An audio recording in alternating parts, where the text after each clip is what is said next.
Hello students, welcome to Shah Academics. இன்னைக்கு நம்ம class 10th ஓட second chapter acid, bases and salts பார்க்க போறோம். இப்போ நம்ம எல்லாரும் வந்து food எடுத்துக்கிறோம். Daily lifeக்கு நம்ம food எடுத்துக்கிறோம். And இந்த foodல பார்த்தீங்கன்னா சிலது வந்து ஸ்வீட்டா இருக்கு, சிலது வந்து காரமா இருக்கு, சிலது வந்து கசப்பா இருக்கு, சிலது வந்து புளிப்பா இருக்கு. இப்போ உங்களுக்கு எல்லாருக்கும் தெரியும் நம்ம வந்து foodல வந்து சுகர் ஆட் பண்றோம், அதனால வந்து ஸ்வீட்டா இருக்கு. அதே மாதிரி ஸ்பைசி ஐட்டம் லைக் மிளகாத்தூள் எல்லாம் ஆட் பண்ணதால வந்து ஃபுட் காரமா இருக்கு. பட் புளிப்பு அண்ட் கசப்பு வந்து எதனால இருக்கு அந்த ஃபுட்ல? சிம்பிள், நம்ம புளி ஆட் பண்றோம் அண்ட் தக்காளி ஆட் பண்றோம், அதனால புளிப்பு இருக்கு. அட் சேம் டைம் வந்து பாவக்காய் எடுத்துக்கிறதால கசப்பா இருக்கு அப்படின்னு நம்ம சொல்லிடலாம். என்னைக்காவது யோசிச்சிருக்கீங்களா எதுக்கு தக்காளி புளிப்பா இருக்கு அண்ட் பாவக்காய் வந்து கசப்பா இருக்கு யோசிச்சிருக்கீங்களா? இப்போ வந்து இதுக்கான ஆன்சர் எல்லாமே தான் நம்ம இந்த சாப்டர் ஃபுல்லா படிக்க போறோம். And before going to the chapter நான் உங்களுக்கு ஒரு கொஸ்டின் கேட்கிறேன். அந்த கொஸ்டினுக்கான ஆன்சர் வந்து நீங்க கமெண்ட்ஸ்ல மென்ஷன் பண்ணுங்க. சப்போஸ் ஆன்சர் தெரியலன்னா நான் உங்களுக்கு இந்த சாப்டரோட எண்ட்ல வந்து உங்களுக்கு நான் எக்ஸ்பிளைன் பண்றேன். அதுக்கான ஆன்சர் நான் ரிவீல் பண்றேன். இப்போ நம்ம வீட்டுல சாப்பிடணும்னா என்ன பண்ணுவோம்? நார்மலா சாப்பிடுவோம். அதே வந்து நம்ம ஹோட்டலுக்கு போறோம் இல்ல ஒரு விருந்துக்கு போறோம், நம்ம என்ன பண்ணுவோம்? நிறைய டேஸ்ட் பண்ணுவோம், நிறைய ஃபுட் எடுத்துப்போம். அப்ப என்ன ஆகும்? நமக்கு அசிடிட்டி ஃபார்ம் ஆயிடும், நெஞ்சரிச்சலா இருக்கும், வயிறு வந்து உப்புற மாதிரி இருக்கும் இல்லையா? இப்போ அந்த அசிடிட்டிக்கு நம்ம கியூர் பண்றதுக்கு எது எடுத்துக்கிட்டா பெட்டரா இருக்கும்? லெமன் ஜூஸ் எடுத்துக்கலாமா இல்ல வினிகர் எடுத்துக்கலாமா அண்ட் தென் பேக்கிங் சோடா எடுத்துக்கலாமா? ஸோ எனக்கு வந்து இது வந்து கமெண்ட்ஸ்ல மென்ஷன் பண்ணுங்க. ஸோ எது எடுத்தா நமக்கு அந்த அசிடிட்டி ப்ராப்ளம் கியூர் ஆகும்ன்றத நீங்க சொல்லுங்க. இதுக்கான ஆன்சர் வந்து எண்ட் ஆஃப் த சாப்டர் நான் உங்களுக்கு எக்ஸ்பிளைன் பண்றேன். ஒரு பொருள் வந்து புளிப்பா இருந்ததுன்னா அதுல வந்து ஆசிட் இருக்கு அப்படின்னு அர்த்தம். அதே மாதிரி ஒரு பொருள் வந்து கசப்பா இருந்தா அதுல வந்து பேஸ் இருக்குன்னு அர்த்தம். இப்போ ஃபார் எக்ஸாம்பிள் தக்காளில பாத்தீங்கன்னா we have oxalic acid, கர்ட்ல பாத்தீங்கன்னா lactic acid இருக்கு and லெமன்ல வந்து we have citric acid. So இந்த மாதிரி நம்ம சாப்பிட்ற ஃபுட் ஐட்டம்லயும் வந்து ஆசிட் இருக்கு. அட் த சேம் டைம் பாத்தீங்கன்னா பேஸ் இருக்கு. பேஸ் இருக்கிறதுனால என்ன ஆகும்னா கசப்பு தன்மை கொடுக்கும். இப்போ நம்ம ஃபுட்டுன்றத என்ன பண்றோம் அப்படின்னா அது வந்து நம்ம சாப்பிட்டு டேஸ்ட் பண்றோம். ஓ இது புளிப்பா இருக்கு, இது கசப்பா இருக்கு அப்படின்னு சொல்லிட்டு நம்ம டேஸ்ட் பண்ணலாம். அதுவே வந்து ஒரு ஹைலி ரியாக்டிவ் சொல்யூஷனா இருக்கும். For example sulphuric acid and hydrochloric acid, hydrogen peroxide, இந்த மாதிரி பவர்ஃபுல் ஆசிட் அண்ட் பேஸ் நம்ம டேஸ்ட் பண்ண முடியாது. ஏன்னா வந்து ஹைலி ஹார்ம்ஃபுல் கெமிக்கல்ஸ். இப்போ அது வந்து நம்ம எப்படி ஆசிட் பேஸ் நம்ம கண்டுபிடிக்கலாம் அப்படின்னா we have indicators. ஸோ இண்டிகேட்டர்ஸ்ல பாத்தீங்கன்னா ரெண்டு வகை இருக்கு, natural indicator and synthetic indicators. So நேச்சுரல்னா என்ன அர்த்தம்? இயற்கையா கிடைக்கக்கூடியது. சிந்தட்டிக்னா செயற்கையா நம்மளே வந்து உருவாக்குறது. இப்போ லிட்மஸ் எல்லாம் பாத்தீங்கன்னா நேச்சுரல் இண்டிகேட்டர்ஸ். லிட்மஸ், டர்மரிக் எல்லாம் வந்து நேச்சுரலா அவைலபிள் இண்டிகேட்டர்ஸ். சிந்தட்டிக்ல பாத்தீங்கன்னா we have methyl orange and phenolphthalein. இப்போ இதை வச்சு நம்ம எப்படி கண்டுபிடிக்கலாம் அப்படின்னா ஒரு ஆசிட் சொல்யூஷன்ல நம்ம என்ன பண்ணலாம்னா ப்ளூ லிட்மஸ் பேப்பரை டிப் பண்ணோம்னா அது கலர் வந்து ரெட்டா மாறிடும். அப்போ ப்ளூ வந்து ரெட்டா மாறிச்சுன்னா லிட்மஸ் பேப்பர் அது வந்து ஆசிட் சொல்யூஷன் அப்படின்னு அர்த்தம். அதே பாத்தீங்கன்னா அந்த லிட்மஸ் வந்து ரெட்ல இருந்து ப்ளூவா மாறிச்சுன்னா, அதாவது ரெட் லிட்மஸ் பேப்பர் வந்து ப்ளூவா மாறிச்சுன்னா அப்போ அந்த சொல்யூஷன் வந்து பேஸ் இருக்கு அப்படின்னு அர்த்தம். அண்ட் நெக்ஸ்ட் இன்னொன்னு பாத்தீங்கன்னா டர்மரிக் பவுடர். இப்போ நம்ம சாப்பிட்ற சாப்பாடுல டர்மரிக் மஞ்சள் கலக்கிறோம் இல்லையா? சப்போஸ் பை சான்ஸ் நம்ம என்ன பண்றோம்னா அந்த கரை போட்டுப்போம். அந்த கரை வந்து ட்ரெஸ்ல பட்டுச்சுன்னா என்ன ஆகும்? ஒயிட் கலர் வந்து அங்கே வந்து ஒரு ஆயிலி ஸ்டெயின் ஃபார்ம் ஆயிடும். இப்போ நம்ம அந்த ஸ்டெயின் போட்டு நம்ம என்ன பண்ணுவோம் அப்படின்னா சோப் வச்சு ரப் பண்ணுவோம் அந்த இடத்துல அந்த கரை போறதுக்காக. இப்போ சோப் பாத்தீங்கன்னா ஒரு பேஸ். இப்போ இந்த பேஸும் இந்த டர்மரிக் பவுடரோட ரியாக்ட் ஆச்சுன்னா என்ன ஆகும்? அங்கே வந்து ஒரு ரெட்டிஷ் ப்ரௌனா ஃபார்ம் ஆகும். இப்போ நம்ம இந்த ரெட்டிஷ் ப்ரௌன் கலர் இருக்கு இல்லையா, ஃபர்தரா வாஷ் பண்ண பண்ண என்ன ஆகும்னா ஒரு yellow ஸ்டெயின் அங்கே ஃபார்ம் ஆயிடும். அப்போ turmeric powder is a natural indicator. ஏன்னா டர்மரிக் பவுடர் வந்து ஒரு பேஸ்ல ரியாக்ட் ஆச்சுன்னா நமக்கு அங்க வந்து ஸ்டெயின் ஃபார்ம் ஆகும். இப்போ நெக்ஸ்ட் வந்து சிந்தட்டிக் இண்டிகேட்டர்ஸ் இல்லையா? இப்போ ஒரு மெத்தல் ஆரஞ்சு வந்து ஆசிட்ல ரியாக்ட் ஆச்சுன்னா அது கலர் வந்து ரெட் கலர்ல மாறிடும். அதே பேஸ்ல ரியாக்ட் ஆச்சுன்னா yellow கலர்ல மாறிடும். அண்ட் நெக்ஸ்ட் வந்து phenolphthalein இருக்கு. இது வந்து ஆசிட்ல ரியாக்ட் ஆச்சுன்னா கலர்லெஸ் லிக்விடா மாறிடும். அதே பேஸ்ல ரியாக்ட் ஆச்சுன்னா பிங்க் கலர் சொல்யூஷன் ஃபார்ம் ஆகும். அப்போ இது வச்சு நம்ம அந்த சொல்யூஷன் ஆசிடா பேஸா அப்படின்னு கண்டுபிடிச்சிடலாம். இந்த மாதிரி நிறைய இன்ட்ரெஸ்டிங் டாபிக் வந்து நம்ம இந்த சாப்டர் ஃபுல்லாவே படிக்க போறோம். அண்ட் இப்போ வந்து பாத்தீங்கன்னா நம்ம லிட்மஸ் சொன்னோம் இல்லையா, அது எதுல இருந்து எடுக்கிறாங்க பாத்தீங்கன்னா லிச்சன்ற ஒரு பிளான்ட் வந்து எடுக்கிறாங்க. அது வந்து பர்பிள் கலர்ல இருக்கும். இப்போ apart from this litmus red cabbage leaves இல்ல டர்மரிக் ஆல்ரெடி பார்த்துட்டோம். அதே மாதிரி கலர்டு பெட்டல்ஸ் சில பூக்களோட இதழ்கள் சொல்லுவோம் இல்லையா, பெட்டல்ஸ், அதுவும் வந்து நம்ம நேச்சுரல் இண்டிகேட்டர் யூஸ் பண்ணிக்கலாம். பாத்தீங்கன்னா ஹைட்ரான்ஜியா, பெட்டூனியா அண்ட் ஜெரானியம் ஃப்ளவர்ஸோட இதழ்கள், பெட்டல்ஸ் எல்லாம் நம்ம இண்டிகேட்டர் தான் யூஸ் பண்ணிக்கலாம். ஸோ இதுக்கெல்லாம் பேர் நம்ம என்ன சொல்லுவோம்னா சிம்பிளி இண்டிகேட்டர்ஸ் இல்லைன்னா ஆசிட் பேஸ் இண்டிகேட்டர், ரெண்டுமே ஒன்று தான். We can either call acid base indicators இல்லைன்னா இண்டிகேட்டர்ஸ் நம்ம சொல்லலாம். இப்போ நம்ம நெக்ஸ்ட் வந்து chemical properties of acid and bases பார்க்க போறோம். இப்போ இங்க சில ஆக்டிவிட்டி கொடுத்துருக்காங்க. ஃபர்ஸ்ட் என்ன கொடுத்துருக்காங்க பாத்தீங்கன்னா, இங்க கொடுத்துருக்க ஐட்டம்ஸ் எல்லாமே, இந்த சொல்யூஷன் எல்லாமே நம்ம எடுத்துக்கணும். ஈச் நம்ம என்ன பண்ணோம் அப்படின்னா ஒரு வாஷ் கிளாஸ்ல போடணும். ஒவ்வொரு சொல்யூஷன் ட்ராப் போட்டுக்கிட்டு அதுல வந்து இந்த இண்டிகேட்டர்ஸ் எல்லாம் பார்த்தோம் இல்லையா, மெத்தல் ஆரஞ்சு, அதே மாதிரி ஃபினாக்சல், இதெல்லாம் வந்து அந்த சொல்யூஷன்ல ஆட் பண்ணி அங்க கலர் என்ன சேஞ்ச் ஆயிருக்கோ நம்ம வந்து இங்க ரெக்கார்ட் பண்ணணும். இப்போ நீங்க பார்த்த அப்சர்வேஷன் எல்லாமே வந்து இங்க ரெக்கார்ட் பண்ண சொல்லியிருக்காங்க. நீங்க ட்ரை பண்ணி பாருங்க. அண்ட் ஒன் மோர் இண்டிகேட்டர்ஸ் இருக்கு பாத்தீங்கன்னா, ஆல் ஃபேக்டரி இண்டிகேட்டர்ஸ் அப்படின்னு சொல்லுவோம். எப்படின்னா நம்ம ஸ்மெல்ல வச்சு வந்து ஆசிடா பேஸா கண்டுபிடிக்கலாம். அதுக்கு ஒரு ஆக்டிவிட்டி கொடுத்துருக்காங்க. இங்க என்ன பண்ணும் அப்படின்னு பாத்தீங்கன்னா, ஒரு வெங்காயம் எடுத்துக்கணும். வெங்காயம் வந்து கட் பண்ணி ஒரு பிளாஸ்டிக் பேக்ல போட்டுக்கணும். அந்த பேக்ல என்ன பண்ணோம், 2 காட்டன் ஸ்ட்ரிப், அதாவது 2 காட்டன் துணி சின்னதா கட் பண்ணி, இப்போ இந்த வெங்காயம் பிளஸ் அந்த 2 காட்டன் துணி இருக்கு இல்லையா, ஸ்ட்ரிப் கட் பண்ணோம் இல்லையா, அது மூணுமே என்ன பண்ணா ஒரு பிளாஸ்டிக் பேக்ல போட்டு நல்லா டைட்டா கட்டி நைட்டு ஃபுல்லா வச்சிடணும். இப்போ காலையில ஏஞ்சி என்ன பண்ணோம்னா அந்த பேக் ஓபன் பண்ணி அந்த 2 காட்டன் ஸ்ட்ரிப் மட்டும் நம்ம எடுத்து ஸ்மெல் பண்ணி பார்க்கணும். இப்போ என்ன ஆகும், 2 காட்டன் ஸ்ட்ரிப்லயும் வந்து அந்த வெங்காய வாடை இருக்கும். இப்போ அந்த 2 ஸ்ட்ரிப்ல என்ன பண்ணோம், ஒண்ணுல வந்து நம்ம ஹைட்ரோகுளோரிக் ஆசிட் வந்து ஒரு டிராப் போடணும், இன்னொன்னுல பாத்தீங்கன்னா சோடியம் ஹைட்ராக்சைடு சொல்யூஷன் நம்ம போடணும். இப்போ அகைன் நம்ம அந்த சொல்யூஷன் போட்டதுக்கு அப்புறம் அந்த ஸ்மெல் மோந்து பார்க்கணும். இப்போ எந்த ஸ்ட்ரிப்ல நம்ம ஆசிட் போட்டோமோ அதுல வந்து ஸ்மெல் வந்து அப்படியே தான் இருக்கும், ஸ்மெல் போகாது. அதே வந்து எந்த ஸ்ட்ரிப்ல நம்ம பேஸ் ஆட் பண்ணுமோ அதுல பாத்தீங்கன்னா ஸ்மெல் போயிருக்கும். அதாவது பேஸ்னா என்னது, சோப் இல்லையா, சோப் வந்து அந்த வாடையை வந்து எடுத்துடும், ஆனா ஆசிட் வந்து எடுக்காது. ஸோ இந்த மாதிரி நம்ம ஸ்மெல் வச்சு கூட ஒரு பொருள் வந்து ஆசிடா பேஸானது கண்டுபிடிக்கலாம். ஸோ இதுக்கு பேர் என்ன சொல்லுவாங்க, olfactory indicators. Vanilla essence, onion, அதே மாதிரி க்ளோவ், லவங்கம், இதெல்லாம் பாத்தீங்கன்னா ஆல் ஃபேக்டரி இண்டிகேட்டர்ஸ் அப்படின்னு சொல்லுவோம். இப்போ நம்ம ஃபர்ஸ்ட் என்ன பண்ணோம், ஆசிடா பேஸானது கண்டுபிடிச்சிட்டோம், ஏன்னா இண்டிகேட்டர் வச்சு கண்டுபிடிச்சிட்டோம். நெக்ஸ்ட் வந்து இந்த ஆசிடும் பேஸும் வந்து மெட்டலோட எப்படி ரியாக்ட் ஆகும் அப்படின்னு பார்க்க போறோம். இதுக்கும் வந்து ஒரு ஆக்டிவிட்டி கொடுத்துருக்காங்க. இப்போ நம்ம ஃபர்ஸ்ட் என்ன பண்ணோம், டெஸ்ட் டியூப் எடுத்துக்கணும். அதுல வந்து டைல்யூட் சல்ஃபூரிக் ஆசிட் ஆட் பண்ணும். டைல்யூட்னா கொஞ்சம் தண்ணி கலந்துருக்கணும். ஓகே, தண்ணி கலந்தா டைல்யூட் அப்படின்னு சொல்லுவோம். இந்த சல்ஃபூரிக் ஆசிட் நம்ம என்ன பண்ணோம், ஜிங்க் கிரானுல்ஸ் வந்து ஆட் பண்றோம். ஜிங்க் கிரானுல்ஸ்னா துகள்கள். இப்போ இந்த ஆசிடும் ஜிங்கும் ரியாக்ட் ஆனா என்ன ஆகும்னா அங்கே வந்து ஒரு ஹைட்ரஜன் கேஸ் ஃபார்ம் ஆகும். இப்போ இந்த கேஸ் எல்லாம் பார்த்தீங்கன்னா டெலிவரி டியூப் மூலமா நம்ம என்ன பண்றோம்னா டைரக்டா வந்து ஒரு சோப் சொல்யூஷன்ல வந்து கலெக்ட் பண்றோம். இப்போ இந்த பபிள்ஸ் இருக்கு இல்லையா, அந்த சொல்யூஷன்ல இருந்து பபிள்ஸ் ஃபார்ம் ஆகும். இப்போ இந்த பபிள்ஸ் என்ன ஆகும் அப்படின்னா ஒரு கேண்டில் எடுத்து போனோம்னா அது வந்து ஃபயர் ஆகும், பர்ன் ஆக ஆரம்பிக்கும் வித் பாப் சவுண்ட். எதனால அப்படின்னா அந்த ஹைட்ரஜன் கேஸ் இருக்கிறதுனால ஒரு பாப் சவுண்டோட அந்த பபிள்ஸ் எல்லாம் வந்து ஃபயர் ஆகும். இப்போ இங்க பாத்தீங்கன்னா ஒரு ஆசிடும் மெட்டலும் கம்பைன் ஆச்சுன்னா we get a salt plus hydrogen gas. So அந்த ஹைட்ரஜன் கேஸ் என்ன ஆகுது, பாப் அப் சவுண்ட்ல வந்து பர்ன் ஆகுது.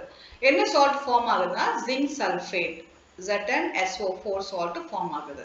இப்போ சேம் மெட்டல் ஜிங்க் நம்ம என்ன பண்றோம்னா ஒரு பேஸோட ரியாக்ட் பண்ண விடுறோம்.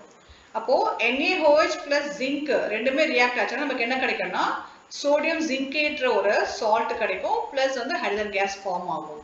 அதாவது ஆசிட் அண்ட் பேஸ் வந்து ஒரு மெட்டலோட ரியாக்ட் ஆச்சுன்னா நமக்கு வந்து ஒரு சால்ட் பிளஸ் ஹைட்ரஜன் கேஸ் நமக்கு கிடைக்கும். அதுதான் நமக்கு இங்க எக்ஸ்பிளைன் பண்றாங்க. இப்போ நம்ம நெக்ஸ்ட் என்ன பார்க்க போறோம்னா metal carbonates and metal hydrogen carbonates react with acid. இதுக்கு நமக்கு 2 டெஸ்ட் டியூப் எடுத்துக்கணும், test tube A and test tube B. ஒரு டெஸ்ட் டியூப்ல நம்ம என்ன பண்றோம் அப்படின்னா சோடியம் கார்போனேட் ஆட் பண்ணிக்கிறோம், அண்ட் இன்னொன்று என்ன பண்றோம்னா சோடியம் ஹைட்ரஜன் கார்போனேட் ஆட் பண்ணிக்கிறோம். இப்போ இந்த 2 டெஸ்ட் டியூப்ல நம்ம என்ன பண்றோம்னா டைல்யூட் ஹைட்ரோகுளோரிக் ஆசிட் ஆட் பண்றோம். இப்போ இந்த சோடியம் கார்போனேட்டும் இந்த ஆசிடும் ரியாக்ட் ஆனா நமக்கு ஒரு கேஸ் ஃபார்ம் ஆகும். அந்த கேஸ் என்ன கேஸ்னா கார்பன் டை ஆக்சைடு கேஸ். இப்போ இந்த கேஸ் நம்ம என்ன பண்ணோம்னா ஒரு டெலிவரி டியூப் மூலமா அகைன் வந்து ஒன் மோர் டெஸ்ட் டியூப்ல கலெக்ட் பண்ணிக்கிறோம். இந்த கேஸ் வந்து கலெக்ட் பண்ணிக்கிறோம். இந்த test டியூப்ல we already placed calcium hydroxide solution. இது வந்து ஒரு பேஸ் சொல்யூஷன். இப்போ என்ன ஆகும்னா இந்த கேஸ் ஃபார்ம் ஆகும் போது இந்த சொல்யூஷன் வந்து அப்படியே வந்து ஒரு ஒயிட் precipitation மாறிடும், கொஞ்சம் குழ குழன்னு மாறிடும். ஓகே, இப்போ இதோட ஈக்குவேஷன் பார்த்துக்கலாம். இப்போ பார்த்தீங்கன்னா சோடியம் கார்போனேட் பிளஸ் HCl நம்ம ஆட் பண்ணா நமக்கு என்ன கிடைக்குது? சோடியம் குளோரைட் ஒரு சால்ட் கிடைக்குது பிளஸ் வாட்டர் பிளஸ் ஒரு கேஸ் ஃபார்ம் ஆகுது, carbon dioxide gas. Next நம்ம என்ன பண்றோம்னா சோடியம் ஹைட்ரஜன் கார்பனேட் பிளஸ் வந்து HCl ஆட் பண்றோம். நமக்கு என்ன கிடைக்குது? திருப்பி வந்து NaCl ஒரு உப்பு கிடைக்குது பிளஸ் வந்து water plus carbon dioxide gas form ஆகுது. இப்போ அகைன் நம்ம என்ன பண்றோம், அந்த கேஸ் வந்து கால்சியம் ஹைட்ராக்சைடோட பாஸ் பண்ணோம் இல்லையா, லைம் வாட்டரோட, நமக்கு என்ன கிடைக்குதுன்னா calcium carbonate plus water form ஆகுது. கால்சியம் கார்பனேட் நத்திங் பட் சுண்ணாம்பு சொல்லுவோம் இல்லையா, அதுதான் கால்சியம் கார்பனேட். இப்போ இது ரெண்டுமே நமக்கு ப்ரீவியஸ் ரியாக்ஷன்ல கிடைச்சது இல்லையா. இப்போ இது கூட நம்ம எக்ஸ்ட்ரா இன்னும் வந்து கார்பன் டை ஆக்சைடு கேஸ் வந்து ஆட் பண்ணிட்டே போனா நமக்கு என்ன கிடைக்கும்? கால்சியம் ஹைட்ரஜன் கார்பனேட் கிடைக்கும். ஓகே, இது வந்து ஒரு அக்வஸ் சொல்யூஷன். ஸோ அதே மாதிரி லைம்ஸ்டோனு, சாக்கு, மார்பிள் எல்லாம் பார்த்தீங்கன்னா எல்லாமே வந்து கால்சியம் கார்பனேட்டோட வகைகள், எல்லாம் சுண்ணாம்பு வகைகள் இல்லையா, அதுதான் இங்க சொல்ல வராங்க. All metals, carbonates and hydrogen carbonates react with acid to give a corresponding salt, carbon dioxide and water. இப்போ ஒரு metal carbonate and metal hydrogen carbonate வந்து ஆசிடோட ரியாக்ட் ஆச்சுன்னா நமக்கு என்ன கிடைக்குது? ஒரு சால்ட் கிடைக்குது பிளஸ் வந்து கார்பன் டை ஆக்சைடு கேஸ் கிடைக்குது அண்ட் வாட்டர் கிடைக்குது. இப்போ தேர்ட் என்ன கொடுத்துருக்காங்கன்னா how do acids and base react with each other. இப்போ நமக்கு ஒரு ஆக்டிவிட்டி கொடுத்துருக்காங்க, என்னன்னா ஒரு பேஸ் எடுத்துக்கணும், சோடியம் ஹைட்ராக்சைடு, அதுல வந்து நம்ம ஃபினோல்ஃதரீன் ஆட் பண்றோம். அதுல வந்து நம்ம ஃபினோல்ஃதரீன் ஆட் பண்றோம். இது வந்து ஒரு இண்டிகேட்டர், நான் ஆல்ரெடி சொல்லியிருக்கேன், பிகினிங்ல சொல்லியிருக்கேன். இப்போ இந்த பேஸோட இது ரியாக்ட் ஆச்சு நமக்கு என்ன ஆகும் அப்படின்னா அந்த சொல்யூஷன் வந்து பிங்க் கலர்ல மாறும். இப்போ அந்த பிங்க் சொல்யூஷனை நம்ம என்ன பண்றோம்னா ஆசிட டிராப் பை டிராப் ஆட் பண்றோம், HCl ஆட் பண்றோம், டைலூட்டட் HCl. இப்போ என்ன ஆகும்னா அந்த பிங்க் கலர் வந்து ஃபுல்லா போய் கலர்லெஸ் லிக்விடா ஃபார்ம் ஆகும். இப்போ அகைன் நம்ம என்ன பண்றோம், அந்த கலர்லெஸ் லிக்விட்ல வந்து திருப்பியும் வந்து நம்ம பேஸ் ஆட் பண்றோம், கொஞ்சம் கொஞ்சமா ஆட் பண்ண நமக்கு என்ன வரும், திருப்பியும் வந்து பிங்க் கலர் ஃபார்ம் ஆகும். அப்போ ஒரு ஆசிடும் பேஸும் ரியாக்ட் ஆச்சுன்னா அந்த ரியாக்ஷன் வந்து டோட்டலா வந்து நியூட்ரலா ஆயிடும். அந்த ரியாக்ஷன் பேர் வந்து என்னது? Neutralization reaction. So NaOH plus HCl which gives a salt and water. இப்போ நமக்கு நெக்ஸ்ட் என்ன கொடுத்துருக்காங்கன்னா மெட்டாலிக் ஆக்சைடு வித் ஆசிட். இப்போ வந்து ஆசிடோட மெட்டாலிக் ஆக்சைடு ரியாக்ட் ஆச்சுன்னா நமக்கு என்ன ஃபார்ம் ஆகும்னு பார்க்கலாம். இப்போ மெட்டாலிக் ஆக்சைடுனா மெட்டலோட ஆக்சிஜன் கலந்துருந்ததுன்னா மெட்டாலிக் ஆக்சைடு அப்படின்னு சொல்லுவோம். இப்போ ஒரு எக்ஸாம்பிள் கொடுத்துருக்காங்க, இங்க பாத்தீங்கன்னா ஒரு copper oxide plus dilute HCl add பண்ணா நமக்கு என்ன கிடைக்குது? Salt, water. இப்போ இந்த ஆக்டிவிட்டிக்கான ஒரு ஈக்குவேஷன் நம்ம இங்க பிரசன்ட் பண்றோம். பாத்தீங்கன்னா காப்பர் ஆக்சைடு CuO சாலிட்ல இருக்கு பிளஸ் வந்து டைல்யூட் HCl இங்க ஆட் பண்ணிருக்கோம். நமக்கு என்ன கிடைக்குது? காப்பர் குளோரைடு ஒரு அக்வஸ் சொல்யூஷன் பிளஸ் வாட்டர் நம்ம கிடைக்குது. இது வந்து ஒரு சால்ட் பிளஸ் வாட்டர் நம்ம கிடைக்குது.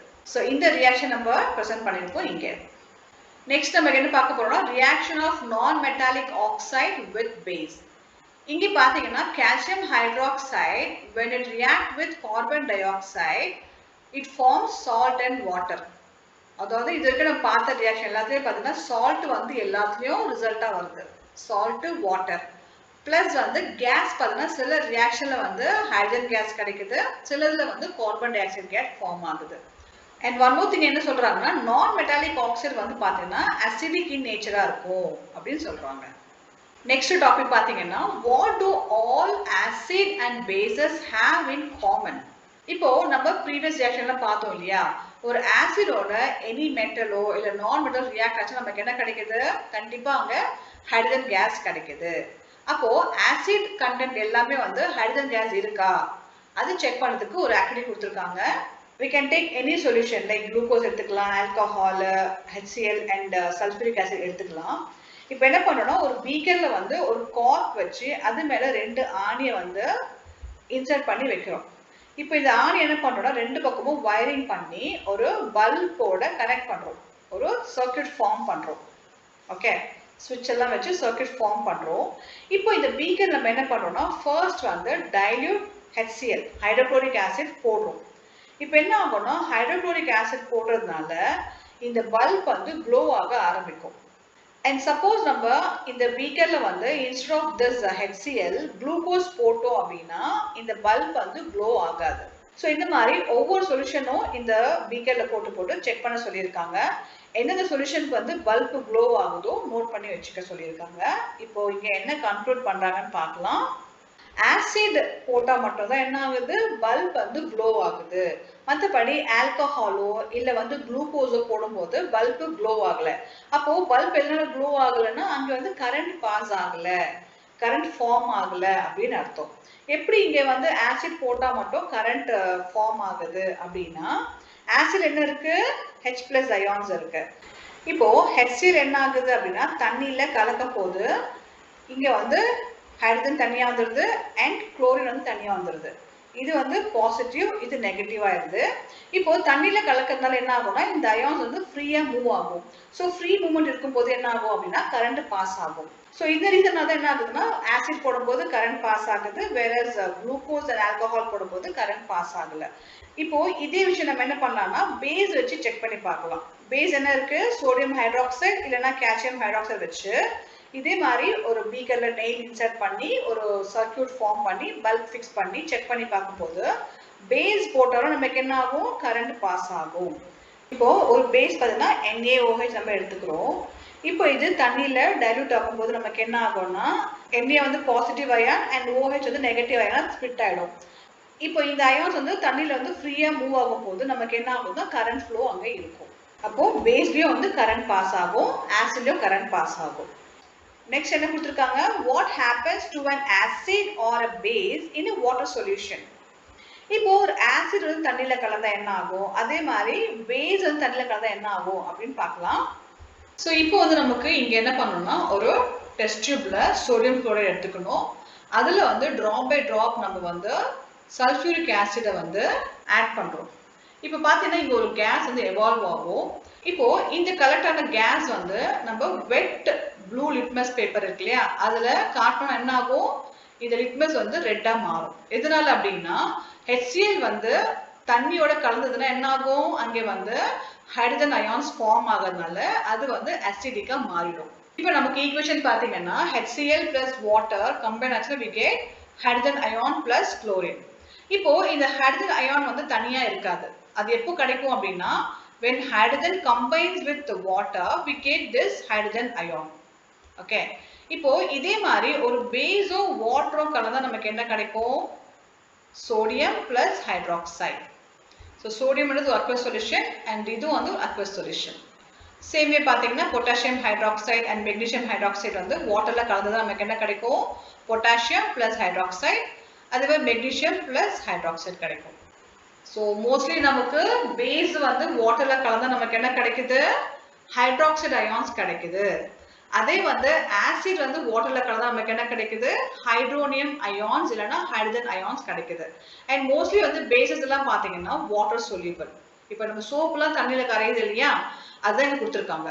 ஸோ அதாவது எல்லா பேஸும் வந்து வாட்டர்ல கரையாது, சில பேசஸ் தான் கரையும். அப்போ அந்த மாதிரி கரையிற பேஸ் நம்ம என்ன சொல்லுவோம்னா ஆல்கலீஸ் அப்படின்னு சொல்லுவோம். ஃபார் எக்ஸாம்பிள் சோப்பு நம்ம தண்ணியில போட்டா கரையுது இல்லையா, அப்போ சோப் எல்லாம் வந்து ஒரு பேஸ், அப்போ அது கரையிறதுனால நம்ம என்ன சொல்லுவோம், ஆல்கலீஸ் அப்படின்னு சொல்லுவோம். இப்போ இங்க நமக்கு ஒரு விஷயம் வந்து கிளியர் ஆகுது, என்ன அப்படின்னா ஒரு ஆசிட்னா கண்டிப்பா அதுல என்ன இருக்கும், ஹைட்ரஜன் அயான்ஸ் இருக்கும், அக்வஸ் சொல்யூஷன் இருக்கும். அதே ஒரு பேஸ் நமக்கு என்ன கிடைக்குது, ஹைட்ராக்சைடு அயான்ஸ் இருக்கும். ஓகேங்களா, இப்போ இந்த ஆசிடும் பேஸும் கலந்தா நமக்கு என்ன கிடைக்குது, ஒரு நியூட்ரலைசேஷன் ரியாக்ஷன் கிடைக்குது, பார்த்தோம் ஆல்ரெடி. இப்போ பாத்தீங்கன்னா ஆசிட் பேஸ் ரியாக்ஷன் நமக்கு என்ன கிடைக்குது, சால்ட் டு வாட்டர். அதே மாதிரி இந்த hydrogen ions plus hydroxide ions combine ஆனா we get water. இப்போ நெக்ஸ்ட் ரியாக்ஷன் என்னன்னா ஒரு ஆசிடோ ஒரு பேஸோ வந்து தண்ணீர்ல மிக்ஸ் ஆகும்போது என்ன ஆகும் அப்படின்னு பார்க்கலாம். இப்போ ஃபர்ஸ்ட் நம்ம என்ன பண்ணலாம்னா ஒரு பீக்கர் எடுத்துக்கிறோம், அதுல வந்து தண்ணி ஆட் பண்ணிக்கிறோம். அந்த தண்ணியில வந்து கொஞ்சம் கொஞ்சமா ஆசிட் சல்ஃபியூரிக் ஆசிட் ஆட் பண்ணா என்ன ஆகும் அப்படின்னா அந்த பீக்கர் சுத்தி வந்து ஒரு ஹீட் ஃபார்ம் ஆகும். அப்போ ஒரு வாட்டர்ல வந்து ஆசிடோ பேஸோ நம்ம மிக்ஸ் பண்ணும் போது it forms an exothermic reaction. எக்ஸோதெர்மிக்னா என்னது, ஹீட் ரிலீஸ் ஆகுது எக்ஸோதெர்மிக் சொல்லுவோம். அப்போ ஹீட் வந்து உள்ள அப்சர்வ் பண்றதுக்கு என்ன சொல்லுவோம், எண்டோதெர்மிக் ரியாக்ஷன். ஓகேங்களா, ஸோ அதுதான் இங்க வந்து எக்ஸ்பிளைன் பண்றாங்க. அதே மாதிரி ஒன் மோர் திங் என்னன்னா நம்ம வந்து ஆசிட்ல வாட்டர் கலக்கக்கூடாது, ஆனா வாட்டர்ல ஆசிட் கலக்கலாம். கொஞ்சம் கொஞ்சமா ட்ராப் பை ட்ராப்பா கலக்கணும். எதனால அப்படின்னா இப்ப ஆசிட்ல நம்ம வந்து ஒரேடியா வாட்டர் போட்டோம் நம்ம என்ன ஆகும் அப்படின்னா அப்படியே அந்த ரியாக்ஷன் வந்து எக்ஸோதெர்மிக் இல்லையா, ஏன்னா ஆசிட் வந்து ஹீட் இருக்கும். வாட்டர் போட்டோம் என்ன ஆகும் அப்படின்னா அந்த பீக்கர் வந்து ஸ்பிளாஷ் ஆகி நம்ம மேலெல்லாம் செதறதுக்கு வாய்ப்பு இருக்கு. அதனால எப்பவுமே நம்ம என்ன பண்ணோம்னா வாட்டர்ல தான் ஆசிட ஆட் பண்ணுவோம். எப்படி ஆட் பண்ணோம், கொஞ்சம் கொஞ்சமா கலக்கி விட்டுட்டே ஆட் பண்ணணும். இது ஒரு இம்பார்ட்டன்ட் பாயிண்ட் ஞாபகம் வச்சுக்கோங்க. இப்போ நெக்ஸ்ட் என்ன கொடுத்துருக்காங்கன்னா how strong are acid or base solution. இப்போ இந்த ஆசிடும் பேஸும் எவ்வளவு ஸ்ட்ராங் எவ்வளவு பவர்ஃபுல் அது நம்ம இங்க பார்க்கலாம். இப்போ இந்த ஆசிட் அண்ட் பேஸோட பவரை நம்ம எப்படி கண்டுபிடிக்கலாம் அப்படின்னா with the help of pH scale. இங்க pH அப்படின்னா பொட்டன்ஸ் அப்படின்னு அர்த்தம் ஜெர்மன் டேர்ம்ல, அதாவது பவர் ஆஃப் ஹைட்ரோனியம் அயான். இப்போ இந்த ஹைட்ரோனியம் அயான் வந்து அதிகமா இருந்தா ஆசிடா மாறும். சேம் வே ஹைட்ரோனியம் அயான் வந்து கம்மியா இருந்தா அது பேஸா மாறும். இப்போ இந்த pH ஸ்கேல பார்க்கலாம். பாத்தீங்கன்னா pH ஸ்கேல் வந்து நியூட்ரல் வந்து 7 வந்தா அது வந்து ஆசிடும் கிடையாது பேஸும் கிடையாது. இதெல்லாம் பாத்தீங்கன்னா பேஸ். ஓகேங்களா, pH வேல்யூ வந்து அதிகமா இருந்தா அது பேஸா மாறும். அதே pH வேல்யூ கம்மியா இருந்தா ஆசிடா மாறும். இப்போ ஆசிட் பாத்தீங்கன்னா 1, 2 எல்லாம் வந்து பவர்ஃபுல் ஆசிட். அதே பாத்தீங்கன்னா 3, 4, 5, 6 தான் mild acid. For example lemon ஜூஸ்ல இருக்க சிட்ரிக் ஆசிட் எல்லாம் பாத்தீங்கன்னா pH வேல்யூ 2 தான் இருக்கு. ஓகே, நம்ம கேஸ்ட்ரிக் ஜூஸ்னா என்னது, நம்ம வயித்துல ஃபார்ம் ஆகுற ஆசிட். என்ன ஃபார்ம் ஆகுது வயித்துல, HCl ஹைட்ரோகுளோரிக் ஆசிட். அதோட pH வேல்யூ என்னது 1. அப்போ ரொம்ப பவர்ஃபுல்லான ஆசிட் HCl. சோ இங்க வந்து பாத்தீங்கன்னா pH வேல்யூ கம்மியா இருந்தா பவர்ஃபுல்லா இருக்கும் ஆசிட்ல. ஆனா பேஸ்க்கு என்னதுன்னா pH வேல்யூ வந்து அதிகமா இருந்தா பவர்ஃபுல்லா இருக்கும் பேஸ்ல. அப்படியே மாறும் டேர்ம்ஸ் ரெண்டுத்துக்கும். ஓகேங்களா, இப்ப அடுத்தது என்னன்னா நம்ம இந்த pH வந்து நம்ம டெய்லி லைஃப்ல எப்படி எல்லாம் யூஸ்ஃபுல்லா இருக்கு அது பார்க்க போறோம். இப்ப நம்ம பாடியோட நார்மல் ஃபங்க்ஷனுக்கு நமக்கு என்ன தேவைன்னா pH வேல்யூ வந்து 7 to 7.8 குள்ள இருக்கலாம். ஓகேங்களா, அதே மாதிரி நம்ம ரெயின் வாட்டர்ல பாத்தீங்கன்னா pH வந்து 5.6க்கு கம்மியா இருந்ததுன்னா it forms acid rain. What is acid rain? ரெயின்னாலே நமக்கு பியூர் வாட்டர்னு ஞாபகத்துல இருக்கு. பட் ஆசிட் ரெயின் எப்படி ஃபார்ம் ஆகுது அப்படின்னா ரெயின் வாட்டர் எப்பயும் வந்து பியூரா தான் வரும், அதுல எந்த கலப்படமும் கிடையாது. ஆனா அது வந்து அட்மாஸ்பியர் லேயர்ல பாஸ் ஆகி கிரவுண்டுக்கு வருது இல்லையா, அப்போ அந்த அட்மாஸ்பியரிக் லேயர்ல வந்து நிறைய பொல்யூட்டன்ட் இருக்கும். For example sulphur di oxide and hydrogen oxide எல்லாம் அந்த அட்மாஸ்பியர் லேயர்ல இருக்கிறதுனால என்ன ஆகும்னா ரெயின் வாட்டர்ல கலந்துடும். கலந்து என்ன ஆகும்னா நம்ம கிரவுண்ட்ல வரும்போது ரெயின் வாட்டர்ல ஃபுல்லா வந்து அசிடிக் நேச்சர் வந்து அதிகமாகி ஆசிட் ரெயினா நமக்கு ஃபார்ம் ஆகும். ஸோ இந்த ஆசிட் ரெயின் வந்து நமக்கு தண்ணியில பட்டதுன்னா என்ன ஆகும், அங்க இருக்கிற உயிரினங்கள் மீன் எல்லாம் என்ன ஆகும்னா அந்த pH பேலன்ஸ் இல்லாம உயிர் வாழ முடியாம போயிடும். அதனால pH வேல்யூ வந்து எல்லாருக்கும் ஒரு முக்கியமான விஷயம். Not only human being, animals, பிளான்ட்ஸ்க்கும் வந்து pH வேல்யூ வந்து ரொம்ப ரொம்ப ஒரு முக்கியமான விஷயம். இப்போ நம்ம அனிமல்ஸ்க்கும் ஹியூமன் பீயிங்ஸோட pH பேலன்ஸ் பார்த்தோம். நெக்ஸ்ட் வந்து பிளான்ட்ஸ் வந்து எங்க க்ரோ ஆகும், சாயில்ல க்ரோ ஆகும். அப்போ பிளான்ட்ஸோட pH பேலன்ஸ் எதை பேஸ் பண்ணிருக்குன்னா சாயில் பேஸ் பண்ணிருக்கு. இப்போ இந்த சாயில வந்து pH நம்ம எப்படி செக் பண்ணலாம் அப்படின்னா, இப்போ ஒரு 2 கிராம் சாயில் நம்ம எடுத்துக்கணும். கொஞ்சமா சாயில் எடுத்துக்கணும். ஒரு டெஸ்ட் டியூப்ல அந்த சாயில் போட்டுட்டு அதுல வந்து தண்ணி ஆட் பண்றோம். தண்ணி ஆட் பண்ணி நல்லா மிக்ஸ் பண்றோம். சாயிலும் வாட்டரும் மிக்ஸ் பண்ணி இப்போ என்ன பண்றோம்னா அந்த தண்ணி வந்து நம்ம வடிகட்டுறோம். இப்போ இந்த ஃபில்டர் பண்ணிருக்கிற தண்ணி இருக்கு இல்லையா, அதுல நம்ம என்ன பண்றோம்னா யூனிவர்சல் இண்டிகேட்டர் வச்சு செக் பண்ணி பார்க்கலாம். சோ அந்த மண்ணுல வந்து எந்த அளவுக்கு pH வேல்யூ இருக்கு, அசிடிக்கா இருக்கா இல்ல பேஸா இருக்கான்னு நம்ம செக் பண்ணிக்கலாம். இப்போ நெக்ஸ்ட் என்ன பார்க்க போறோம்னா pH இன் அவர் டைஜஸ்டிவ் சிஸ்டம். இப்போ நம்ம சாப்பிடுறோம் இல்லையா, சாப்பிடும் போது நமக்கு ஃபுட் வந்து ஸ்டொமக்ல போகுது. ஸ்டொமக்ல பாத்தீங்கன்னா எப்படி டைஜஷன் ஆகுது அப்படின்னா ஹைட்ரோகுளோரிக் ஆசிட் மூலியமா. ஏன்னா ஸ்டொமக்ல வந்து ஒரு ஹைட்ரோகுளோரிக் ஆசிட் ஃபார்ம் ஆகுது. அந்த ஹைட்ரோகுளோரிக் ஆசிட் தான் என்ன ஆகும், ஃபுட்டை வந்து ஃபர்தரா வந்து சிம்பிளர் மாலிகுல்ஸா கன்வெர்ட் பண்ணும். இப்போ சம்டைம்ஸ் என்ன ஆகும்னா டைஜஷன் ப்ராப்பரா நடக்காது. அப்போ என்ன ஆகும்னா அந்த HCl ஃபார்ம் ஆயிருக்கு இல்லையா, அது வந்து வயிற்றுல அதிகமா செக்ரேட் ஆகி நமக்கு என்ன ஆகும், ஒரு பெயினோ இரிட்டேஷனோ ஃபார்ம் ஆகும், நெஞ்செரிச்சலோ ஃபார்ம் ஆகும், பிளஸ் வயிறு வந்து உப்புற மாதிரி இருக்கும். அப்போ இந்த ரியாக்ஷன் வந்து கண்ட்ரோல் பண்றதுக்கு நம்ம என்ன பண்ணணும், ஒரு ஆன்டாசிட் எடுப்போம். அதாவது அசிடிட்டியை கண்ட்ரோல் பண்றதுக்கு we take an antacid. என்ன எடுப்போம் அப்படின்னா milk of magnesia, that is magnesium hydroxide, MgOH2. So milk of magnesia சொல்லுவாங்க. எதனால அப்படின்னா அதோட கலருக்காக மில்க் ஆஃப் மெக்னீஷியா, கொஞ்சம் பால் மாதிரி இருக்கும் அது, அதனால we call it as milk of magnesia. இப்போ இந்த ஆன்டாசிட் நம்ம எடுத்துட்டோம்னா அந்த அசிடிட்டி நேச்சர் வந்து குறைஞ்சிடும். நம்ம என்ன படிச்சோம், ஆசிடும் பேஸும் மிக்ஸ் ஆச்சுன்னா என்ன ஆகும், அந்த ரியாக்ஷன் வந்து நியூட்ரல் ஆயிடும் இல்லையா. அதே மாதிரி இந்த அசிடிட்டி வந்து ஆன்டாசிட் மூலியமா நம்ம நியூட்ரல் பண்ணிக்கலாம். இப்போ நான் ஆல்ரெடி ஒரு क्वेश्चन கேட்டிருந்தேன், அதுக்கான ஆன்சர் சொல்லிடுறேன். இப்போ நமக்கு அசிடிட்டி இருந்தா நம்ம என்ன பண்ணலாம், we have to take baking soda solution, ஏன்னா இது வந்து ஒரு பேஸ். நெக்ஸ்ட் என்ன கொடுத்திருக்காங்க, pH change as the cause of tooth decay. இப்போ நம்ம பல்லு சொத்தையாகுது இல்லையா, அதுக்கும் வந்து pH வந்து ஒரு முக்கியமான விஷயமா இருக்கு. இப்போ நம்ம மவுத்ல வந்து pH வேல்யூ வந்து 5.5க்கு கம்மியா இருந்தா என்ன ஆகும், அங்கே வந்து கேவிட்டி ஃபார்ம் ஆகும். எப்படி ஃபார்ம் ஆகும்னா, நம்ம சாப்பிட்ற ஃபுட் என்ன ஆகும்னா பல்லுல அங்கங்க ஸ்டே ஆயிடும் இல்லையா, ஃபுல்லா வந்து உள்ள போகாது. இப்போ இந்த பாக்டீரியா என்ன பண்ணும் அப்படின்னா, அந்த ஃபுட் ஸ்டஃப் எல்லாம் சாப்பிட்டு என்ன பண்ணும், அங்கே வந்து நம்ம மவுத்தோட pH வந்து கம்மி பண்ணும். இப்போ pH கம்மியான என்ன ஆகும், ஆசிடா ஃபார்ம் ஆகும் இல்லையா. இப்போ நம்ம பல்லு எதால ஆயிருக்குன்னா கால்சியம் ஹைட்ராக்சி அப்படைட்ல ஆயிருக்கு. இப்போ pH லெவல் கம்மியான என்ன ஆகும், ஆசிட் ஃபார்ம் ஆகும் இல்லையா. இப்போ இந்த ஆசிட் என்ன பண்ணும்னா இந்த கால்சியம் வந்து அப்படியே வந்து அரிக்க ஆரம்பிக்கணும். ஏன்னா இது வந்து ரொம்ப ஸ்ட்ராங்கான ஒரு எனாமல், அது வந்து உடையாது, ஆனா ஆசிட்னால அரிக்க ஆரம்பிச்சிடும். ஸோ அந்த லேயர்ல வந்து அரிக்க ஆரம்பிக்கும் போது நமக்கு என்ன ஆகும்னா பாக்டீரியா வந்து ஈஸியா நம்ம பல்லுக்குள்ள போயிட்டு சொத்தை அந்த கேவிட்டி ஃபார்ம் பண்ணாது. ஸோ அதனால நமக்கு pH வேல்யூ வந்து ஒரு ரீசன் ஃபார் கேவிட்டிஸ். ஓகேங்களா. ஸோ இப்போ இந்த கேவிட்டி வந்து தடுக்க நம்ம என்ன பண்ணலாம் அப்படின்னா, எவ்ரி மீலுக்கு அப்புறம் நம்ம என்ன பண்ணுவோம், நல்லா வாயை கொப்பளிச்சிடணும். கொப்பளிச்சு என்ன ஆகும்னா அந்த ஃபுட் ஸ்டஃப்லாம் பல் இடுக்குல தங்காது. அண்ட் ஒன் மோர் திங் என்ன பண்ணலாம் அப்படின்னா, நம்ம பிரஷ் பண்ணிக்கலாம். 2 டைம்ஸ் பிரஷ் பண்ண சொல்லியிருக்காங்க இல்லையா டாக்டர்ஸ், டென்டிஸ்ட் சொல்லியிருக்காங்க. அப்போ பேஸ்ட் என்னது ஒரு பேஸ். பேஸ் என்ன ஆகும்னா அந்த ஆசிடோட அளவை வந்து குறைச்சி நியூட்ரல் பண்ணிடும். ஸோ அதுக்கு தான் நமக்கு டெய்லி 2 டைம் பிரஷ் பண்ணணும் அப்படின்னு சொல்லியிருக்காங்க. இப்போ நெக்ஸ்ட் என்ன கொடுத்துருக்காங்கன்னா, self defence by animals and plants through chemical warfare. இப்போ இந்த ஆசிட் அண்ட் பேஸ் பார்த்தீங்கன்னா அனிமல்ஸும் பிளான்ட்ஸை வந்து தன்னை காப்பாத்திக்கிறதுக்கு உதவியா இருக்கு. எப்படின்னா, இப்போ நம்ம ஒரு தேனியை டிஸ்டர்ப் பண்ண என்ன பண்ணுவோம், அது கொத்தி விடும் இல்லையா, கொட்டும், தேனி கொட்டிடுச்சு சொல்லுவோம். தேனியோட ஸ்டிங்ல என்ன இருக்கும்னா மெத்தனாயிக் ஆசிட் ஒன்று ஃபார்ம் ஆகும். அப்போ தேனி கொட்டும் போது என்ன ஆகும், அந்த ஆசிட் நம்ம ஸ்கின்ல மிக்ஸ் ஆயிடும். அப்போ அந்த ஆசிட் நமக்கு என்ன பண்ணுதுன்னா பர்னிங் சென்சேஷன், அந்த பெயின் எல்லாம் கொடுக்குது. இப்போ இந்த தேனி கொட்டி இருக்கு இல்லையா, அதை நம்ம கியூர் பண்றது நம்ம என்ன பண்ணலாம்னா ஒரு பேஸ். என்ன பேஸ் அப்படின்னா, அங்கே வந்து பேக்கிங் சோடா வந்து ரப் பண்ணோம்னா அந்த பெயினும் போயிடும், பிளஸ் அந்த ஜிவ்வுன்னு இருக்கிற மாதிரி இருக்கும் இல்லையா, அந்த ஃபீலும் சரியாயிடும். இப்போ நெக்ஸ்ட் வந்து பிளான்ட். பிளான்ட்ல பார்த்தா நெட்டில்னு ஒரு பிளான்ட் இருக்கு. இதோட லீஃப் வந்து நம்ம பை சான்ஸ் தொட்டுட்டோம்னா என்ன ஆகும் அப்படின்னா, நம்ம கையெல்லாம் வந்து அந்த தேனி கொட்டுது இல்லையா, அந்த மாதிரி ஒரு ஃபீல் வரும். எதனால அப்படின்னா அந்த லீஃப் மேல வந்து இட் ஹேஸ் மெத்தனாயிக் ஆசிட். அந்த லீஃபோட மேல் புறத்துல இட் செக்ரீட்ஸ் மெத்தனாயிக் ஆசிட். இந்த பெயினை நம்ம கியூர் பண்ணதுக்கு என்ன பண்ணலாம்னா டாக் பிளான்ட் ஒன்று இருக்கு. ஸோ டாக் பிளான்ட்ல வந்து பேஸ் இருக்கு, கலந்துருக்கு.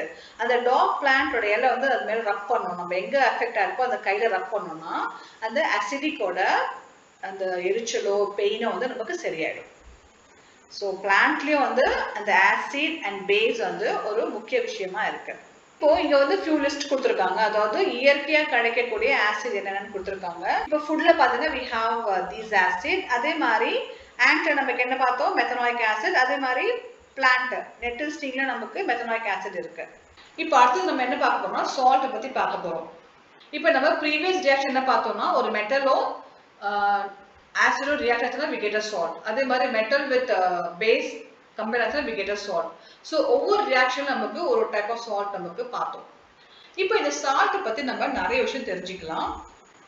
இங்க வந்து ஃபியூ சால்ட்டோட நேம் கொடுத்துருக்காங்க, இதோட கெமிக்கல் ஃபார்ம்லாம் எதை சொல்லியிருக்காங்க, இதை நீங்க ட்ரை பண்ணி பாருங்க. இப்போ சால்ட்டுக்கும் வந்து pH லெவல் இருக்கு. அது எப்படி பண்ணலாம் அப்படின்னா, ஒரு சால்ட் எடுத்துக்கணும், கொஞ்சம் சால்ட் எடுத்துக்கிட்டு தண்ணியில கலக்கணும், டிஸ்டில்டு வாட்டர்ல கலக்கணும். டிஸ்டில்டு வாட்டர்னா இப்போ நம்ம தண்ணி பாயில் பண்றோம் இல்லையா, பாயில் பண்ணும்போது அதுல இருந்து வந்து வேப்பர் ஃபார்ம் ஆகும். அந்த வேப்பர் நம்ம என்ன பண்றோம்னா தண்ணியை வந்து இன்னொரு பீக்கர்ல கலெக்ட் பண்ணிக்கிறோம்.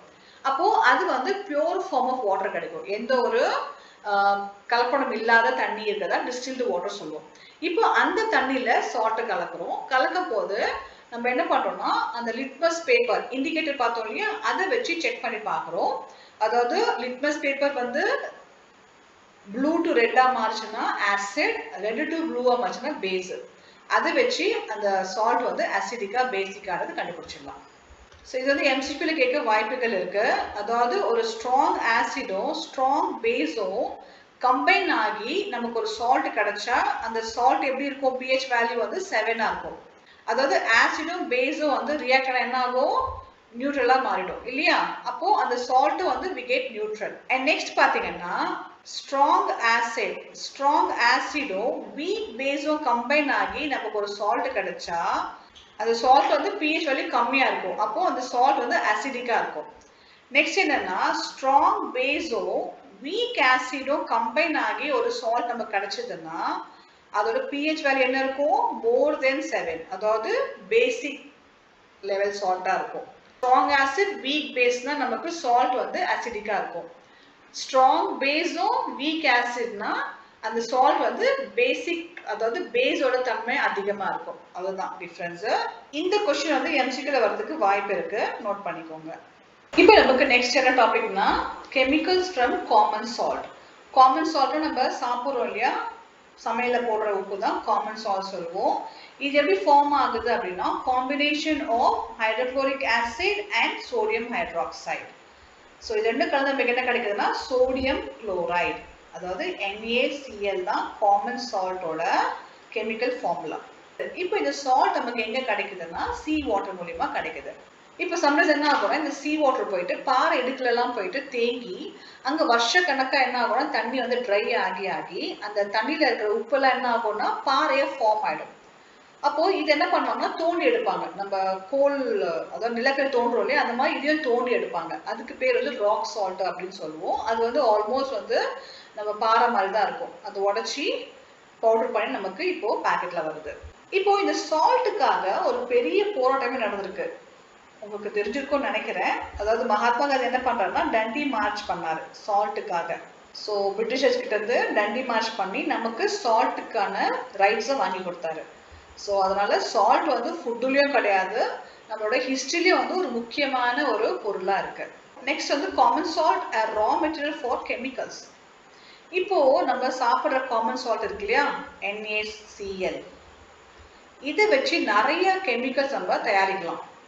என்னன்னா சோடியம் ஹைட்ராக்சைடு பண்ணலாம், பேக்கிங் சோடா தயாரிக்கலாம், வாஷிங் சோடா, ப்ளீச்சிங் பவுடர், இன்னும் நிறைய பொருட்கள் இந்த காமன் சால்ட் வச்சு தயாரிக்கிறோம். இதை பத்தி நம்ம ஒவ்வொன்றா படிக்கலாம். இப்போ நம்ம ஃபர்ஸ்ட் வந்து சோடியம் ஹைட்ராக்சைடு பத்தி பார்க்கலாம். இது எப்படி தயாரிக்கிறது பத்தி பார்க்கலாம். இங்க என்ன பண்றாங்கன்னா சோடியம் குளோரைடும் வாட்டரும் கலந்துடுறாங்க. இந்த சொல்யூஷன் பேர் என்னது? பிரைன் அப்படின்னு சொல்லுவோம். இங்க வந்து கரண்ட் பாஸ் பண்றாங்க. ஸோ கரண்ட் பாஸ் பண்ணும் போது என்ன ஆகுதுன்னா நமக்கு சோடியம் ஹைட்ராக்சைடு கிடைக்குது, குளோரின் கிடைக்குது அண்ட் ஹைட்ரஜன் கேஸ் கிடைக்குது. ஸோ இதுக்கான இமேஜ் என்ன கொடுத்துருக்காங்க பாருங்க.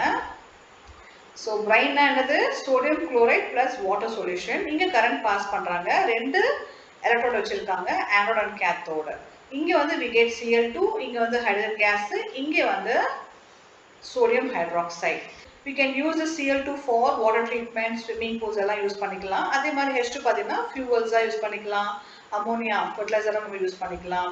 அண்ட் நெக்ஸ்ட் இது வந்து சோடியம் ஹைட்ராக்சைடு பார்த்தீங்கன்னா we can use it for degreasing metals, soaps and detergents, paper making, அதெல்லாம் நம்ம யூஸ் பண்ணிக்கலாம். ஸோ டீக்ரீசிங் அப்படின்னா நம்ம மெட்டல்ல வந்து கிரீஸ் படிஞ்சிருக்கோம் இல்லையா. இப்போ வந்து லைக் ஒரு மெட்டல்ல வந்து எண்ணெய்லாம் படிஞ்சு, இப்போ ஒரு மெட்டல்ல பார்த்தீங்கன்னா நிறைய எண்ணெய் கண்டெய்ன் ஆச்சுன்னா கிரீஸ் ஆயிடும், ஃபுல்லா வழவழன்னு ஆயிடும். அப்போ அதை கிளீன் பண்றதுக்கு டீக்ரீசிங் அப்படின்னு சொல்லுவோம். அந்த டீக்ரீசிங்க்கு we can use this sodium hydroxide. So இந்த ப்ராசஸ்க்கு பேர் என்னது? குளோர் ஆல்கலி ப்ராசஸ். குளோரின் கிடைக்குது, ஒரு பேஸ் கிடைக்குது, அதனால குளோர் ஆல்கலி ப்ராசஸ். இது வந்து உங்களுக்கு கொஸ்டின்ல வரதுக்கு வாய்ப்புகள் இருக்கு, நோட் பண்ணிக்கோங்க. இப்போ அடுத்தது பாத்தீங்கன்னா ப்ளீச்சிங் பவுடர் எப்படி பண்றது பார்க்கலாம். ஸோ நம்ம லாஸ்ட் நம்ம என்ன பண்ணோம்னா பிரைன் எடுத்துக்கிட்டோம். அதுல வந்து நம்ம எலக்ட்ரோலிசிஸ் பண்ணும்போது we got chlorine gas இல்லையா. இப்போ இந்த கேஸ் தான் என்ன பண்ண போறோம்? ப்ளீச்சிங் பவுடர் பண்ண யூஸ் பண்ண போறோம். கால்சியம் ஹைட்ராக்சைடு பிளஸ் இந்த குளோரின் கேஸ் ரெண்டுமே கம்பைன் பண்ணா we get கால்சியம் ஹைப்போகுளோரைடு. இதுதான் வந்து ப்ளீச்சிங் பவுடரோட கெமிக்கல் ஃபார்முலா. அப்புறம் கால்சியம் குளோரைடு பிளஸ் வாட்டர் நமக்கு கிடைக்குது. ஸ்லேக் லைன்னா சுண்ணாம்பு, சுண்ணாம்பு பிளஸ் குளோரின் கம்பைன் ஆச்சுன்னா we get bleaching powder, calcium hypochloride plus calcium chloride plus water. இப்போ நம்ம ப்ளீச்சிங் பவுடர் யூசேஜ் பார்த்துக்கலாம். எங்கே யூஸ் பண்ணோம்னா டெக்ஸ்டைல் இண்டஸ்ட்ரி யூஸ் பண்ணுறோம். அதுக்கப்புறம் நம்ம பேப்பர் ஃபேக்டரிஸை யூஸ் பண்ணுறோம். இப்போ பேப்பர் பார்த்தீங்கன்னா எது வந்து எடுக்கிறோம், வுட் பல்ப், அதாவது மரக்கூழ்லேருந்து நம்ம எடுக்கிறோம். இப்போ அந்த மரக்கூழ் பார்த்தீங்கன்னா ஒயிட் கலரில் இருக்காது. அப்போது அது வந்து ஒயிட்டிஷ் ஆகிறதுக்கு we use the bleaching powder. அதுக்கப்புறம் நம்ம லாண்ட்ரியில் யூஸ் பண்ணுறோம். இப்போ நம்ம ஒரு சர்ஃபேஸ் வந்து ஒயிட்டாக வேணும்னா we use the bleaching powder. So mostly textile use பண்ணுறோம். அதுவே பேப்பரில் நம்ம யூஸ் பண்ணுறோம் ப்ளீச்சிங் பவுடர். அதே மாதிரி கெமிக்கல் இண்டஸ்ட்ரி நம்ம என்ன பண்றோம்னா ப்ளீச்சிங் பவுடர் வந்து ஒரு ஆக்சிடைசிங் ஏஜென்ட்டா யூஸ் பண்றோம். இப்போ ஆக்சிடைசிங் ஏஜென்ட்னா ஒரு கெமிக்கலை வந்து ஆக்சிஜன் கலக்கிறது தான் ஆக்சிடைசிங் ஏஜென்ட் அப்படின்னு சொல்லுவோம். அடுத்தது பார்த்தீங்கன்னா நம்ம குடிக்கிற தண்ணியை வந்து சுத்தப்படுறதுக்கு we use the bleaching powder. Next வந்து பேக்கிங் சோடா. இது வந்து எல்லாருக்கும் தெரியும். நம்ம பார்த்தீங்கன்னா மோஸ்ட்லி கேக் பண்ணுறதுக்கோ இல்லை ஃபுட் ஐட்டம் பண்ணுறதுக்கோ இல்லை சம் ஃப்ரைஸ் பண்ணுறதுக்கோ we use the baking soda. இதோட கெமிக்கல் நேம் பார்த்தீங்கன்னா சோடியம் ஹைட்ரஜன் கார்போனேட். இது எப்படி கிடைக்குது அப்படின்னா sodium chloride plus water plus carbon dioxide plus வந்து அமோனியா. ஸோ இந்த 4 பொருளும் சேர்ந்து we get ammonium chloride plus sodium hydrogen carbonate. இப்போ இந்த பேக்கிங் சோடா நம்ம ஹீட் பண்ணும்போது we get sodium carbonate plus water plus carbon dioxide. இது வந்து நம்ம என்ன சொல்லலாம்னா நான் கொரோசிவ் பேசிக் சால்ட்னு சொல்லலாம் பேக்கிங் சோடாவை. ஏன்னா இது வந்து கெமிக்கல் ரியாக்ஷன் ஆகும் போது மற்ற சப்ஸ்டன்ஸை வந்து டிஸ்டர்ப் பண்ணாம இருக்கும். அதாவது அந்த சப்ஸ்டன்ஸ் வந்து டேமேஜ் உண்டாக்காம இருக்கும். இப்போ நம்ம யூசஸ் ஆஃப் பேக்கிங் சோடா பார்க்க போறோம். இப்போ இந்த பேக்கிங் சோடா பிளஸ் வந்து ஹைட்ரஜன் அயான்ஸ் கம்பைன் ஆச்சுன்னா ஐதர் ஹீட் பண்ணியோ இல்லை வந்து தண்ணியில் வந்து மிக்ஸ் பண்ணாலும் நமக்கு என்ன கிடைக்கும், carbon dioxide gas, water plus sodium salt of acid. இந்த கார்பன் டை ஆக்சைடு கேஸ் என்ன ஆகுது, நம்ம ஃபுட் ஐட்டம் வந்து பஃபியா, அதாவது கேக்கு பிரெட் எல்லாம் வந்து சாஃப்டா ஸ்பாஞ்ச் மாதிரி வர்றதுக்கு ஹெல்ப் பண்ணுது. நெக்ஸ்ட் நம்ம என்ன பண்ணலாம்னா பேக்கிங் சோடா வந்து we can use it as a antacid. இதோட வேலை என்ன, ஆன்டாசிட் வேலை என்னன்னா ஆசிடோட லெவலை வந்து குறைக்கும். அதோட தன்மையை வந்து குறைக்கிறது தான் ஆன்டாசிடோட வேலை. And also we can use it in soda acid fire extinguisher. இப்போ நம்ம வந்து ஃபயரை வந்து அணைக்கிறதுக்கும் we can use the baking soda. அதுலேயும் வந்து இந்த மிக்சர் வந்து கலந்துருப்பாங்க. இதில் சோடா ஆசிட் ஃபயர் எக்ஸ்டிங்விஷரில். இப்போ நமக்கு நெக்ஸ்ட் பார்த்தீங்கன்னா washing soda. Sodium carbonate plus வந்து அதில் 10 மாலிகுல்ஸ் ஆஃப் வாட்டர் நம்ம ஆட் பண்ணோம்னா we get வாஷிங் சோடா. இதோட பேர் பார்த்தீங்கன்னா சோடியம் கார்போனேட் டெகாஹைட்ரேட். டெக்கானா என்ன, 10 இல்லையா, அப்போ 10க்கு டெக்கா, வாட்டருக்கு ஹைட்ரேட். ஸோ இந்த 10H2O என்னது, இதில் வந்து 10 மாலிகுல்ஸ் ஆஃப் வாட்டர் வந்து ஆட் பண்ணியிருக்கோம். ரீகிறிஸ்டலைசேஷன் அப்படின்னா adding water to the content. இப்போ நம்ம யூசஸ் ஆஃப் வாஷிங் சோடா பார்க்கலாம். It is used in glass, soap and paper industry. Next வந்து போராக்ஸ் வந்து மேனுஃபேக்சர் பண்ணுறதுக்கு we use the washing soda. அதே மாதிரி நம்ம வீட்டில் வந்து கிளீனிங் ஏஜென்ட்டாக we can use the washing soda. And also it is used for removing permanent hardness of water. What is permanent hardness of water? இப்போ சில தண்ணியில் பார்த்தீங்கன்னா உப்பு தன்மை அதிகமாக இருக்கும். அதனால என்ன ஆகும்னா தண்ணியில் வந்து நுர வராது. அண்ட் வந்து அந்த தண்ணி வந்து ரொம்ப கொஞ்சம் உடம்புல பிசு பிசுப்பாக இருக்க மாதிரி இருக்கும். குடிச்சா கூட பிசு பிசு தன்மை இருக்கும் அந்த தண்ணியில். அப்போ அந்த மாதிரி வாட்டரை வந்து ட்ரீட் பண்ணுறதுக்கு we can use the washing soda. அதுதான் வந்து hardness of water, permanent hardness of water. and இது வந்து important point. and also borax, இதுவும் important point தான், நோட் பண்ணிக்கோங்க. all the crystals of salts really dry. இப்போ நம்ம சால்ட் கிறிஸ்டல்ஸ் இருக்கு இல்லையா, கிறிஸ்டல்ஸ்னா என்ன, அந்த கல்லுக்கல்லா இருக்கு இல்லையா, அதான் கிறிஸ்டல்ஸ் சொல்லுவோம். அதெல்லாம் வந்து நிஜமாவே ட்ரையா இருக்கா இல்லை வந்து அதில் வாட்டர் இருக்கா, அதை நம்ம செக் பண்ணி பார்க்கலாம். இங்கே வந்து ஒரு டெஸ்ட் டியூப்ல என்ன பண்ணுறோம், ஒரு சால்ட் எடுத்துக்கிறோம், காப்பர் சல்ஃபேட் எடுத்துக்கிறோம். அதை வந்து நம்ம ஹீட் பண்ணும்போது பார்த்தீங்கன்னா நமக்கு வாட்டர் ட்ராப்லெட்ஸ் ஃபார்ம் ஆகுது. அப்போது சால்ட்டில் வந்து தண்ணி இருக்கு. It is not try fully, it has water content. இப்போ இந்த காப்பர் சல்ஃபேட் பார்த்தீங்கன்னா நேச்சுரலாக வந்து ப்ளூ கலரில் இருக்கும். நம்ம இப்போ ஹீட் பண்ணிட்டோம், அதில் வந்து வாட்டர் வந்து ரிலீஸ் ஆயிடுச்சு இல்லையா. இப்போ வாட்டர் வந்து ரிலீஸ் ஆகிறதுனால இது என்ன ஆகும், ப்ளூ வந்து ஒயிட் கலராக மாறிடும். திருப்பி நம்ம அகைன் அதில் வாட்டர் ஆட் பண்ணோம்னா இட் அப்பியர்ஸ் ப்ளூ கலர். அப்போ ஒரு பர்டிகுலர் லெவல், அதாவது பர்டிகுலர் மாலிகுல்ஸ் ஆஃப் வாட்டர் வந்து அந்த சால்ட்ல இருந்ததுன்னா it is called water of crystallisation அப்படின்னு சொல்லுவோம். இப்போ 1 யூனிட் ஆஃப் காப்பர் சல்ஃபேட்ல we have 5 water molecules. அது எப்படி சொல்லலாம் அப்படின்னா இந்த மாதிரி பிரசன்ட் பண்ணலாம், காப்பர் சல்ஃபேட் டாட் 5H2O. அப்போ இதுக்கு நம்ம எப்படி சொல்லுவோம் அப்படின்னா சோடியம் கார்போனேட் 10 இருக்கு. அப்போ டெகாஹைட்ரேட் ஆல்ரெடி நான் சொல்லியிருக்கேன், which is washing soda. So washing சோடாவோட கெமிக்கல் நேம் என்னது? Sodium carbonate decahydrate. ஏன்னா இதுல வந்து 10 மாலிகுல்ஸ் ஆஃப் வாட்டர் வந்து பிரசன்ட் இருக்கு. இப்போ இதே மாதிரி இன்னொரு சால்ட்ல பார்த்தீங்கன்னா we have water content. அதுக்கு பேர் என்ன? ஜிப்சம் அப்படின்னு சொல்லுவோம். அதுல என்ன இருக்குன்னா 2 molecules of water இருக்கு. Calcium sulphate and 2 molecules of water. அதுதான் வந்து ஜிப்சம் அப்படின்னு சொல்லுவோம். இதை பத்தி நம்ம படிக்கலாம். இப்போ நம்ம நெக்ஸ்ட் என்ன படிக்க போறோம்னா பிளாஸ்டர் ஆஃப் பாரிஸ். இப்போ இந்த ஜிப்சம் வந்து 373 கெல்வின்ல ஹீட் பண்ணும்போது என்ன ஆகும்? இதுல இருக்க இந்த வாட்டர் வந்து எவாபரேட் ஆயிட்டு நமக்கு என்ன ஃபார்ம் ஆகுதுன்னா கால்சியம் சல்ஃபேட் ஹெமிஹைட்ரேட். இங்க வந்து 2 molecules of water இருந்தது. ஹீட் பண்ணும்போது என்னாச்சு? 1/2 half molecules of water ஃபார்ம் ஆயிருக்கு. இதுக்கு பேர் தான் என்ன சொல்லுவோம்? Plaster of Paris. இங்க 2 இருக்கு, இங்க half இருக்கு. அது மட்டும் தான் சேஞ்சஸ், மத்ததெல்லாம் ஒண்ணா தான் இருக்கு. ஓகே. அப்போ அந்த molecule of water வந்து change ஆறதுனால gypsum will become plaster of paris. இப்போ நம்ம plaster of paris எங்க யூஸ் பண்ணலாம்னா இப்போ நமக்கு ஃப்ராக்சர் ஆயிடுச்சுன்னா நம்ம என்ன பண்ணுவோம்? மாவு கட்டு போடுவோம் இல்லையா? அந்த மாவு கட்டு எதுல போடுறோம்னா பிளாஸ்டர் ஆஃப் பாரிஸ்ல போடுறோம். அதே மாதிரி மோல்டு பண்றதுக்கு நிறைய வந்து பொம்மைகள் செய்யறதுக்கு பிளாஸ்டர் ஆஃப் பாரிஸ் யூஸ் பண்ணுவோம். அண்ட் ஃபால் சீலிங்க்கும் நம்ம பிளாஸ்டர் ஆஃப் பாரிஸ் யூஸ் பண்றோம். இப்போ இந்த பிளாஸ்டர் ஆஃப் பாரிஸ் எப்படி இருக்கும்னா ஒயிட் கலர் பவுடரா இருக்கும். இப்போ இந்த தண்ணி ஆட் பண்ணும்போது என்ன ஆகும்? பழைய ஜிப்சமா மாறிடும், அப்படியே ஹார்டா மாறிடும். பாத்தீங்கன்னா கால்சியம் சல்ஃபேட் ஹெமிஹைட்ரேட், அதாவது பிளாஸ்டர் ஆஃப் பாரிஸ்ல நம்ம தண்ணி ஆட் பண்றோம். நமக்கு அகைன் வந்து ஜிப்சம் கிடைச்சிருச்சு. ஓகே, 2 molecules of water நமக்கு கிடைச்சிருச்சு. இப்போ இங்க ஒரு முக்கியமான விஷயம் நான் எக்ஸ்பிளைன் பண்றேன். எக்ஸாம்ல கேட்பாங்க, நோட் பண்ணிக்கோங்க. இப்போ இங்க எப்படி வந்து ஹெமிஹைட்ரேட்டா மாறிச்சு? எப்படி வந்து half molecule of water வந்துருச்சு? மாலிகுல்னா ஐதர் 1 2 அந்த மாதிரி நம்ம கவுண்ட் பண்ணலாம். பட் ஹாஃப்ன்றது எப்படி சாத்தியம்? யோசிச்சிருக்கீங்களா? எப்படின்னா இப்போ கால்சியம் சல்ஃபேட் பாத்தீங்கன்னா 2 மாலிகுல் இருக்கு. இங்க ஒண்ணு, இங்க ஒண்ணு. 2 மாலிகுல் என்ன பண்ணுது? ஒரு வாட்டர் மாலிகுலை ஷேர் பண்றதுனால we got this formula for plaster of paris. இப்போ எதுக்கு நம்ம பிளாஸ்டர் ஆஃப் பாரிஸ் எதுக்கு பேர் வந்தது அப்படின்னா இது வந்து பாரிஸ்ல வந்து ரொம்ப அதிகமா இருந்ததுனால it got the name plaster of Paris.